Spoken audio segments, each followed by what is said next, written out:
রান্না করে দেখাবো। তার জন্য লাগছে বিউলির ডাল। আমি 50 গ্রাম বিউলির ডাল নিয়ে নিয়েছি। আপনারা কলাইয়ের ডাল দিয়েও রান্না করেন, যেহেতু মুর্শিদাবাদে কলার ডালটাই বেশি বিখ্যাত, তো কলাইয়ের ডালটা দিয়ে রান্না করলেও ভালো লাগবে খেতে।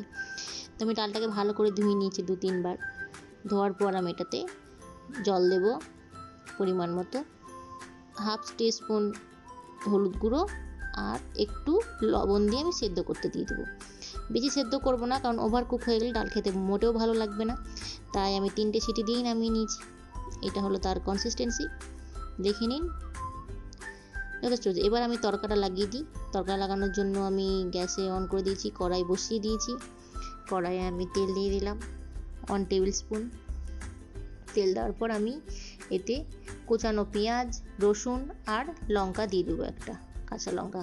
আগেই বলেছি আমি ঝাল খেতে একদমই পছন্দ করি না, তাই আমি ঝালটা সবসময় কম খাওয়ার চেষ্টা করি। পেঁয়াজটাকে কষিয়ে নেব 1 মিনিটের জন্য। আমার ডালটা পুরো গোটা হয়ে গেছে, দেখুন একদম গলে যায়নি, কিছুটা গোটা আছে। পেঁয়াজটা আমার 1 মিনিট কষানো হয়ে গেছে। আমি কিছুটা 5 ফোড়ন অ্যাড করব। দিয়ে আমি কালকে রাত্রেই আমি পালং শাকটাকে ভালো করে বয়েল করে গ্রাইন্ডারে পেস্ট করে নিয়েছিলাম। এটা আমি এখন 3 চামচা দিয়ে দেব।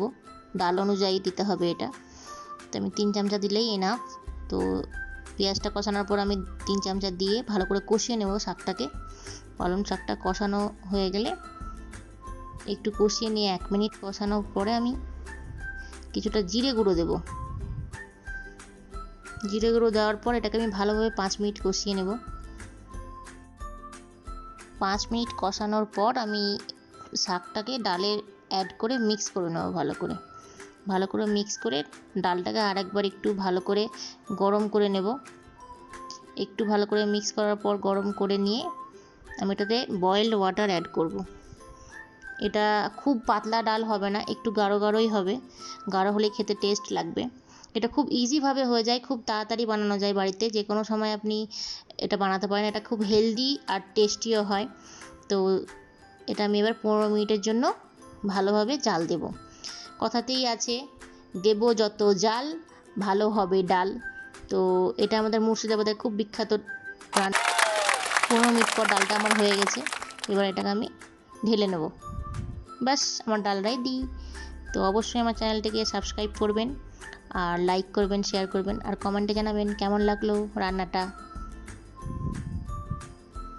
Thank you, thanks for watching.